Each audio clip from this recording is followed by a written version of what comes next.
नमस्कार, news India देख रहे हैं आप। मैं हूं आपके साथ पूजा अग्रवाल। आप सभी का स्वागत है। बड़ी खबर आपको बता दें, दोपहर 1 बजे तक लगभग 39% मतदान हुआ है। सबसे ज्यादा मतदान पश्चिम बंगाल में हुआ है। यहां पर लगभग 54.80% वोटिंग हुई है। दिल्ली में सबसे कम मात्र अभी तक 34.37% मतदान हुआ है। तो देखिए, आज छठे चरण का मतदान हो रहा है और इस बार क्योंकि अगर वोटिंग की बात की जाए तो वोटिंग के प्रति लोगों का रुझान कुछ साफ नजर नहीं आ रहा है। लोग उतने उत्साहित नहीं है वोटिंग को लेकर और इसका पूरा प्रभाव जो है वो मतदान पर पड़ता नजर आ रहा है। देश की राजधानी दिल्ली की अगर आप बात कर ले, 7 सीटों पर आज ही मतदान हो रहा है। बावजूद इसके लोग सजग नहीं है, जबकि चुनाव आयोग की ओर से तमाम प्रबंध किए गए हैं। लोगों की ओर से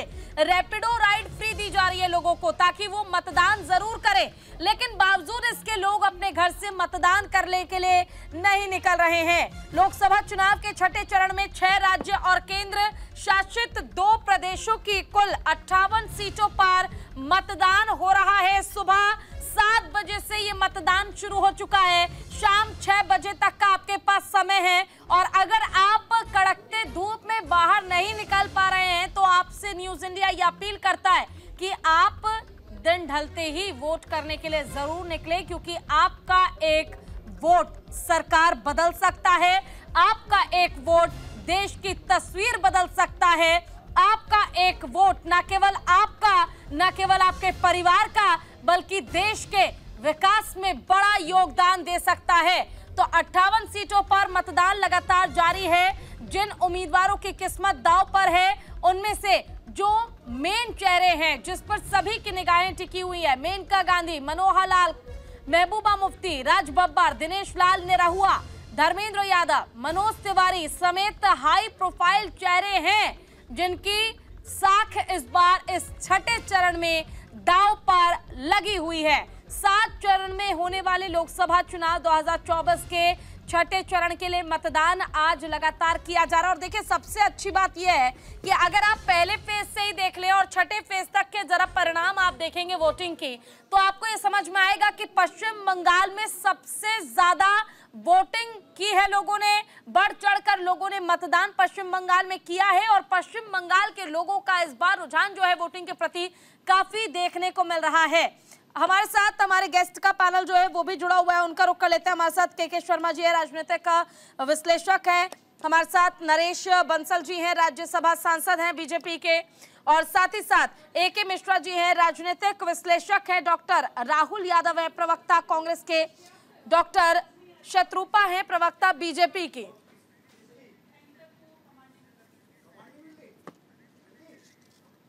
तो देखिए, हमारे गेस्ट का हम रुख करेंगे, लेकिन इससे पहले ये 4 बेहद महत्वपूर्ण तस्वीर आपको छठे चरण के मतदान को लेकर दिखा रहे हैं। सबसे पहले आप देख रहे हैं देश की महामहिम राष्ट्रपति द्रौपदी मुर्मू को, रामनाथ कोविंद पूर्व राष्ट्रपति को आप देख रहे हैं, जनरल CDS को भी आप तस्वीर में देख रहे हैं जिन्होंने वोट किया है, और साथ ही साथ उपराष्ट्रपति जगदीप धनखड़ अपनी पत्नी के साथ, अपने परिवार के साथ मतदान करने के लिए पहुंचे हुए हैं। देखिए, दिग्गज तो पहुंच रहे हैं वोट करने के लिए, लेकिन आप लोग न जाने क्यों अब भी मतदान का अधिकार जो आपको मिला हुआ है इसकी कीमत नहीं समझ पा रहे हैं। ये बहुत जरूरी है कि आप जाएं और मतदान जरूर करें।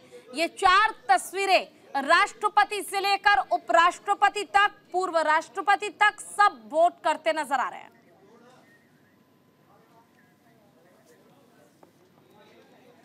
चलिए, अब आपको मतदान की और छठे चरण को लेकर जो 12 तस्वीरें हैं वो भी दिखाते हैं। इन 12 तस्वीरों के जरिए आप अलग अलग VIP चेहरे देख सकते हैं। पहली तस्वीर में आपको सोनिया गांधी नजर आ जाएंगी जो कि मतदान करने के लिए पहुंची है।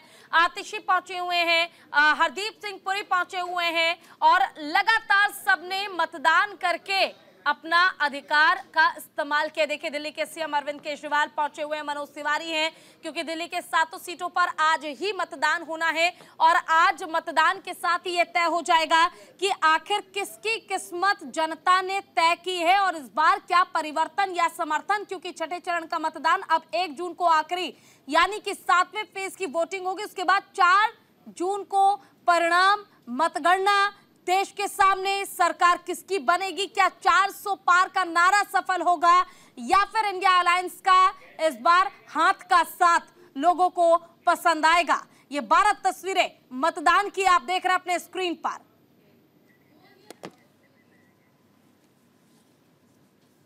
चले तो हमारे साथ हमारे गेस्ट का पैनल जुड़ा हुआ है, उनका रुख कर लेते हैं। सबसे पहले तो AK मिश्रा जी, आपके पास आना चाहूंगी। देखिए, वोटिंग प्रतिशत हर बार ये एक बहुत बड़ा मुद्दा रहा है मेरे लिए भी, क्योंकि हम बार बार लोगों से अपील करते हैं कि आप जाइए मतदान कीजिए, लेकिन ना तो अपील का कोई प्रभाव पड़ता नजर आता है और ना ही लोगों को खुद का ये अधिकार समझ आता है कि उनका एक वोट करना कितना इंपॉर्टेंट है।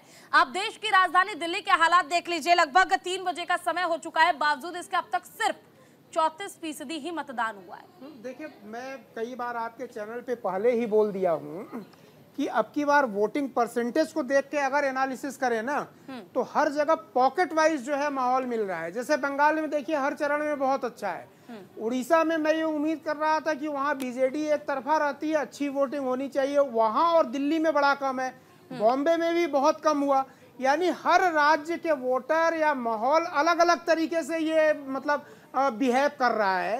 एक कंक्लूजन ये भी निकाला जा सकता है कि इलेक्शन भले ही MP का है, नेशनल लेवल का है, राष्ट्रीय इलेक्शन है, लेकिन हर प्रदेश मुझे लगता है वोटर अपनी अपनी प्रायोरिटी फिक्स करके अपने अपने हिसाब से निकल रहे हैं। हालांकि ओवरऑल वोटिंग अच्छी हुई है, शाम को जो है 65-70% तक ये पहुंच जाएगी ओवरऑल। लेकिन अगर स्टेट वाइज देखेंगे तो इसमें तो सबसे दुखी करने वाली बात है दिल्ली। मतलब आप ये समझिए, इस देश के उभरते हुए सबसे धुरंधर राजनेता अरविंद केजरीवाल जी जेल से बाहर क्रांति करने के लिए आए थे कि चुनाव प्रचार में हम क्रांति कर देंगे, और जैसे ही बाहर आए हमने सोचा अब तो 80% वोटिंग होगी। लेकिन उनके आने का असर यह हुआ कि जनता उनको वेलकम कैसे कर रही है, निकल ही नहीं रही है घर से। पिछली बार भी जो इलेक्शन हुआ था 62% विपक्ष का वोट निकला था, 48% बीजेपी का। तो सारी कमी तो विपक्ष की है। विपक्ष वाले 62% वोटर क्यों नहीं निकाल पा रहे हैं?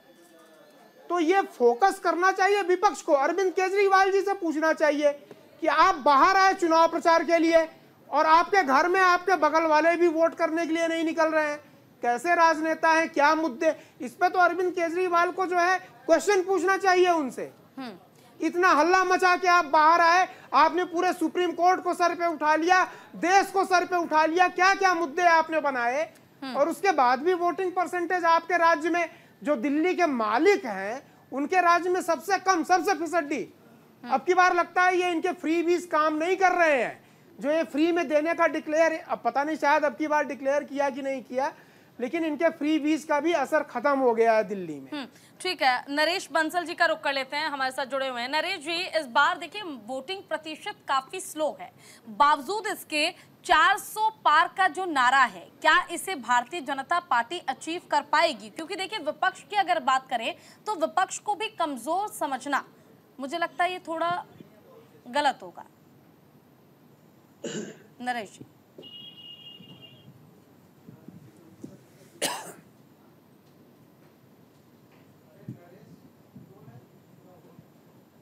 क्या नरेश जी हमारे साथ हैं? नहीं है। चलो ठीक है, उनसे अभी संपर्क टूट चुका है, दोबारा उनकी तरफ रुख करेंगे। लेकिन अब फिलहाल सबसे बड़ा सवाल यही है कि जब इस तरह की परेशानी है तो इसका हल कैसे निकलेगा? डॉक्टर राहुल यादव जी हमारे साथ है, प्रवक्ता कांग्रेस के। राहुल जी, आप क्या कहेंगे? इस बार आप कांग्रेस की ओर से जब चुनावी प्रचार के लिए राहुल गांधी दिल्ली पहुंचे तो वहां पर सवाल उठने लगा कि आम आदमी पार्टी जिसने दिल्ली में सीट दे दी कांग्रेस को, उसी का साथ छोड़कर उन्हीं को ना बुलाकर एक बहुत बड़ा मौका अपने विपक्ष को दिया है और लोगों को भी कहीं ना कहीं दिया है। नहीं, देखिए अभी मिश्रा जी ने कहा कि वोटिंग प्रतिशत कम हो रहा है, वोट कम डल रहा है। ये देश की जनता ने 2 बार एक अल्प शिक्षित प्रधानमंत्री की जुमलेबाजी में आकर देश उनको सौंप दिया। अब एक अल्प शिक्षित आदमी को कतई देश की जनता पसंद नहीं करती, जो कहता है कि बादल होने पर रडार से बचा जा सकता है, और जो कहता है कि क्लाइमेट चेंज नहीं हुआ, हम चेंज हो गए, और जो मैथ का नया फॉर्मूला देश के सामने रखता है कि एक्स्ट्रा 2a भी बताता है, कभी A+2, कभी B+2, कभी एक्स्ट्रा 2A भी बताता है। राहुल जी नहीं, लेकिन साथ हाथ पकड़कर घूमने वाले राहुल गांधी के साथ अरविंद केजरीवाल दिल्ली में जब वो जेल से बाहर निकले तो क्यों नजर नहीं आए? जब इतना ही छोटे भाई और बड़े भाई की तरह जोड़ी बनी हुई थी तो साथ होना चाहिए था ना, वो साथ तो नजर नहीं आया दिल्ली में। नहीं, ये हमारी स्ट्रेटेजी का हिस्सा है। हम आपको यहाँ पैनल पे बैठ के थोड़ी ना बताएंगे कि हमें चुनाव प्रचार विपक्ष को कैसे करना है, वो तो हम कर रहे हैं ना। अलग अलग देश बहुत बड़ा है, राहुल जी के प्रोग्राम अलग जगह लगे हुए हैं, केजरीवाल जी के प्रोग्राम अलग जगह लगे हुए हैं। अलायंस कैंडिडेट के लिए केजरीवाल जी प्रचार कर रहे हैं लगातार। अभी कन्हैया कुमार के चुनाव प्रचार में अरविंद केजरीवाल जी गए थे, राहुल जी अन्य अलायंस पार्टनर के यहाँ गए हैं। अब विपक्ष कहाँ प्रचार करेगा? राहुल जी दोबारा रुक करेंगे अभी आपकी तरफ, लेकिन फिलहाल एक बड़ी खबर आ रही है वो बता देते हैं। देखिए, हिमाचल में गरजे हैं केंद्रीय गृह मंत्री अमित शाह। विकास करना कांग्रेस का काम नहीं है, विकास करना बीजेपी की आदत है। कांग्रेस पीओके की बात करने से डरती है, कांग्रेस एटम बम को लेकर डराती है। मोदी जी के कार्यकर्ता हैं, एटम बम से नहीं डरते हैं, तो एटम बम से भी ना डरने की बात केंद्रीय गृह मंत्री अमित शाह ने कही है। अमित शाह की ओर से साफ तौर पर कहा गया कि देश का विकास करना ये एजेंडा कांग्रेस का तो नहीं है, लेकिन हाँ, बीजेपी के नेता हो, कार्यकर्ता हो, हर संभव प्रयास किया जाता है कि देश का, राष्ट्र का विकास हो, निर्माण हो।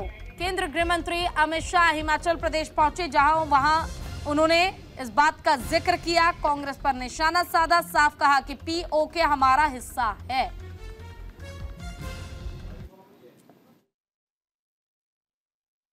की आदत है, आदत।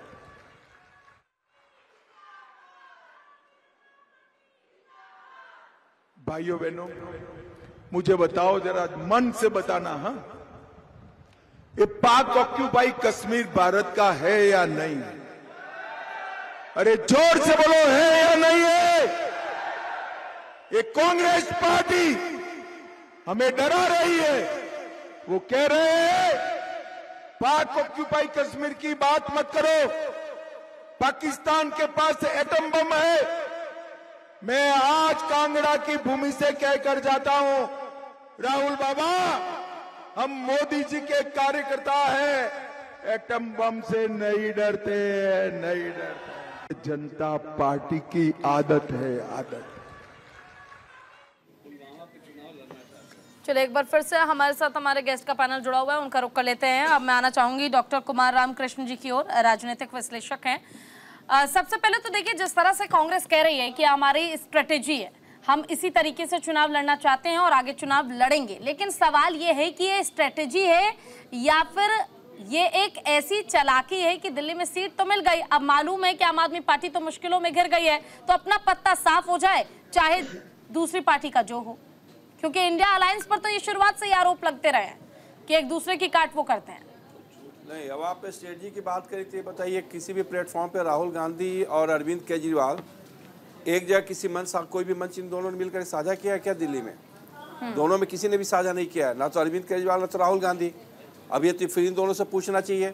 जहाँ पे अलायंस पार्टनर है, दिल्ली एक इम्पोर्टेंट जगह है जहाँ 7 सीटें हैं और जहाँ पे बीजेपी 6 कैंडिडेट बदल गया है, फिर भी और आप लोग मिल करके लड़े, क्यों नहीं आप एक साथ मंच पर आते तो दूसरा मैसेज आता। और दूसरा चीज मैं बता दूं, अगर आप 1990 पिछला 2019 का आप रिजल्ट देखेंगे तो कांग्रेस प्लस आम आदमी पार्टी को मिला करके भी उससे ज्यादा वोट लाई थी बीजेपी अकेले 7 के 7 कंस्टिट्यूंसी में, और उस 7 में से 6 पे कांग्रेस थी नंबर 2 और एक दक्षिणी दिल्ली में आम आदमी पार्टी थी नंबर 2 और कांग्रेस थी तीसरे नंबर पे। अगर ये दोनों साथ एक साथ आते तो हो सकता है कि और भी वोटर का टर्नआउट ज्यादा होता। देखिए, एक मंच पे आने से और एक मंच से नहीं आने से वोटर पे भी उसका इम्पैक्ट पड़ता है। बिल्कुल, मानिए नहीं मानिए, आप एग्री करें डिसएग्री करें, आपकी मर्जी है, लेकिन उसका फर्क पड़ता है। समय कितना मिला ये देखिए ना, कोर्ट से जब मिला, इतने छोटे उनके जो कैंडिडेट हैं, उनके छोटे छोटे मोहल्ला, जो जहाँ उन्होंने मोहल्ला क्लिनिक खोला, जहाँ पे उन्होंने स्कूलें खोल दिया देश में। आप कहाँ से पढ़े हैं? सरकारी स्कूल से? आज यहाँ पे बड़े प्रोफेसर हैं, आप अपने बच्चों को कहाँ पढ़ाइएगा? लेकिन दिल्ली में आप पढ़ाइएगा अपने बच्चों को सरकारी स्कूल में। देखिए एक मिनट नहीं पढ़ाएंगे आप एक बार बोल के देखिए अपने बच्चों को सरकारी स्कूल में पढ़ाएंगे। पूरी बात सुनिए, मैं तो सरकारी कॉलेज में पढ़ाता हूँ। यही बात है, बच्चों को नहीं पढ़ाएंगे। अरे भाई एक शर्मा जी, अगर इतना तो जाकर के आम आदमी से पूछिए कि उनके अंदर 12 कॉलेज है, सैलरी क्यों नहीं दे रहा उनको आज तक? सारे टीचर अनएम्प्लॉय क्यों बैठे हो सैलरी लेने के लिए? क्यों हाई कोर्ट का ऑर्डर है तब जाकर सैलरी दे रहे हैं? या पूछेंगे अरविंद केजरीवाल से आप? हम बात नहीं करना चाहते एंटी पार्टी या प्रो पार्टी, लेकिन आप मजबूर कर देते हैं। 12 कॉलेज है मेरे दिल्ली यूनिवर्सिटी का, जिसकी सैलरी रोक करके बैठा हुआ अरविंद केजरीवाल। अब जाकर के बात करेंगे हालात को आप कैसे देखते हैं? क्योंकि देखिए सवाल तो वाकई सही है। आपको अभी हाई कोर्ट का अभी हाई कोर्ट का ऑर्डर है।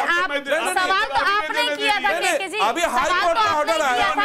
केजरीवाल दिल्ली की जो है आपस में सामंजस्य नहीं है, उस पर सवाल उठाया तो जवाब राहुल यादव जी देंगे, जवाब यहाँ पे सपा के देंगे, जवाब मैं दूंगा या जवाब उनके सेम बीजेपी वाले देंगे। हम सामंजस्य की बात नहीं कर रहे। कैसा न्याय है? अरे भाई सामंजस्य की बात नहीं कर, हम बात ये कर रहे हैं वोट परसेंटेज पे भी हम लोग बैठ करके बात कर रहे हैं। वोट परसेंटेज अगर ये दोनों एक मंच क्यों नहीं साझा किए दोनों ने? आपसे पूछो, करना तो चाहिए था। या तो आम आदमी पार्टी मिश्रा जी कह रहे हैं कि वोट परसेंटेज जो आ रहा है बीजेपी का आ रहा है, इनके बाहर आने से। अरे भाई लेकिन जान लिए कि वो आम आदमी पार्टी के नहीं है। ना तो हमको बीजेपी से मतलब है ना कांग्रेस से ना आम आदमी पार्टी तो से। आप फिर आम आदमी पर आम आदमी में जरूरी नहीं है सामंजस्य दिखाना। हम दो भाई एक साथ हैं, मिले हुए हैं, कंधे पे हाथ डाल देंगे तभी दोस्ती कहलाएगा। ये साथ में चुनाव लड़ रहे हैं, काफी है भाई। ऐसा है बहुत कम समय है, उनको पंजाब भी जाना है, उनको गुजरात भी जाना है, वो देश के हर कोने में उनको जाना है, समय कम है। उनको इंटरिम बेल मिला है। नहीं तो साथ जाना है सर, मुझे ये बताइए ना केके जी, अगर साथ जाना है तो इससे पहले जब तक ये स्वाति मालीवाल वाला कांड नहीं हुआ था, उससे पहले तो खूब गले में हाथ डालकर घूम रहे थे। जब स्वाति मालीवाल वाला कांड हुआ केके जी, आप हो जाता है वहाँ कुर्सी कितने आएंगे, बाहर से ताली बजाने वाले कितने भारत। आपकी सबसे बड़ी कमी यही है, आप किसी की सुनते नहीं है, सिर्फ अपनी बोलते हैं। कैसे आएगा? आपको रोका है? नहीं रोका क्या? सारे पैसे तो आप लोग चंदा की चोरी में फंसाए हुए हैं, चंदा चोर है आप लोग। कांग्रेस पार्टी का आप बताओ ना, आपने कहा था 2014 में कि काला धन लाएंगे और जो भी काला धन स्विस बैंक में होगा उस आदमी को बाहर नंगा करेंगे, लेकिन आपने एक नाम बता दो जो बात कहाँ से शुरू होती है केके जी, आप कहाँ ले जाते हैं? नहीं आप 15 लाख देंगे, छोड़ो मत दो। अरे आप काला धन कहाँ गया? बताइए ना, काला धन कहाँ गया ये बताओ। आपका सामंजस्य इतना बना हुआ है कि कांग्रेस का जो दिल्ली प्रदेश का अध्यक्ष अरविंदर सिंह लवली वो इसी ग्राउंड पे रिजाइन देके चले गए। वो तो पलटू राम है, वो कभी आना कभी तो नीतीश कुमार है। अरविंदर सिंह लवली चलो ठीक है, बस्तर लिए चलते हैं आपको, जहाँ पर प्रधानमंत्री नरेंद्र मोदी कुछ कह रहे हैं, सुनवाते हैं, सुनिए। और 4 को भी जरूरत पड़ेगी। बोले जय श्री राम। और साथियों, प्रभु राम जब आए, यज्ञ हुए, और आप देख रहे हैं वो कौन सी ताकतें हैं जो राष्ट्र यज्ञ में बाधा डाल रही है। बक्सर के लोग जान रहे हैं ना, भारत एकजुट होकर विकास की बात करता है, लेकिन कौन विकसित भारत के संकल्प का मजाक उड़ाता है? भारत का दुनिया में सम्मान होता है, लेकिन कौन लोग हैं जो विदेशों में जाकर भारत को गाली देते हैं? भाइयों बहनों, 500 साल बाद 500 साल बाद अयोध्या में भव्य राम मंदिर बना।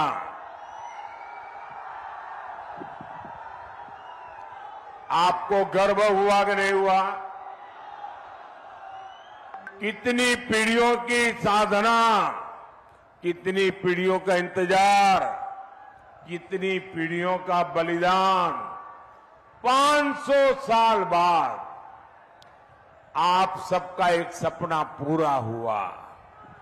आपको खुशी हुई कि नहीं हुई? आपको आनंद हुआ कि नहीं हुआ? आपका माथा गर्व से ऊंचा हुआ कि नहीं हुआ? लेकिन वो कौन लोग हैं जिन्हें ये बर्दाश्त नहीं हो रहा है? जब पूरा देश उत्सव मना रहा था, जब बक्सर के लोग रामलला के लिए उपहार भेज रहे थे, तब कौन लोग थे जो प्राण प्रतिष्ठा का बहिष्कार कर रहे थे? वो कौन लोग हैं जो राम मंदिर को अपवित्र और पाखंड बता रहे हैं? यही कांग्रेस, आरजेडी और इंडी गठबंधन वाले लोग, यही उल्टी चाल वाले हर पवित्र यज्ञ में विघ्न डालने वाले लोग। मैं बक्सर की पुण्य धरती की जनता से पूछता हूं, आप जवाब देंगे ना? आप जवाब देंगे ना? मैं जरा आपसे पूछना चाहता हूं, जिन लोगों ने किया है, ऐसे लोगों को सजा करोगे कि नहीं करोगे? हर पोलिंग बूथ में उनका सफाया करोगे नहीं करोगे? साथियों, देश की जनता जानती है, ये चुनाव प्रधानमंत्री बनाने के लिए है। ये चुनाव देश में मजबूत और स्थिर सरकार चुनने के लिए है।